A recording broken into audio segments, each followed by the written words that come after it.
ఒక పచ్చని అడవిలో రెండు ఆస్ట్రిచ్లు నివసించేవి. పగటిపూట చేపలు పట్టి తినడం, సాయంత్రం చెరువులో స్నానం చేయడం, ఇలా అవి చాలా సంతోషంగా ఉండేవి. ఒకరోజు ఒక ఆస్ట్రిచ్ గుడ్లు పెట్టింది. ఆస్ట్రిచ్ తన గుడ్లను ప్రేమగా చూసుకుంటూ మురిసిపోయేది. నా పిల్లలు పుట్టబోతున్నారు, ఎంత సంతోషం!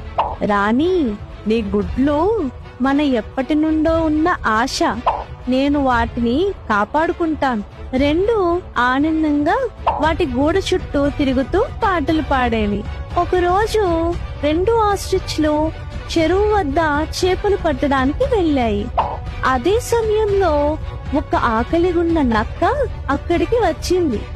నక్క, హహా, ఇవి ఆస్ట్రిచ్ గుడ్లు కదా, ఎంత రుచిగా ఉంటాయో అని చెబుతూ ఆ నక్క అన్ని గుడ్లను తినేసింది. సాయంత్రం తిరిగి వచ్చిన ఆస్ట్రిచ్లకు గోడు లోపల చూసి షాక్ అయ్యాయి. నా గుడ్లు ఎవరో తిన్నారు, నా పిల్లలు పోయారు. రాణి, దుఃఖించుకు, ఇది ఎవరో మోసగాడు చేసిన పని, మనం దాన్ని బయట పెట్టాలి. రెండు ఆస్ట్రిచ్లు ఒక తెలివైన ప్లాన్ వేశాయి. తరువాతి రోజు రెండు ఆస్ట్రిచ్లు రెండు బరువైన రాళ్ళని తెచ్చి గుడ్ల స్థానంలో పెట్టాయి. తరువాత చెట్టుపై పొదల మధ్య దాక్కుని ఎవరు వస్తారో గమనించసాగాయి. ఈ రోజు నిజం బయటపడుతుంది.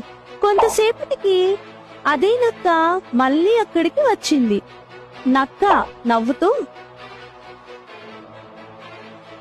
హహహా, మళ్ళీ గుడ్లు పెట్టిందనుకుంటా, ఇవే నా విందు అని చెబుతూ నక్క తన పళ్ళను ఆ గుడ్లపై వేసింది.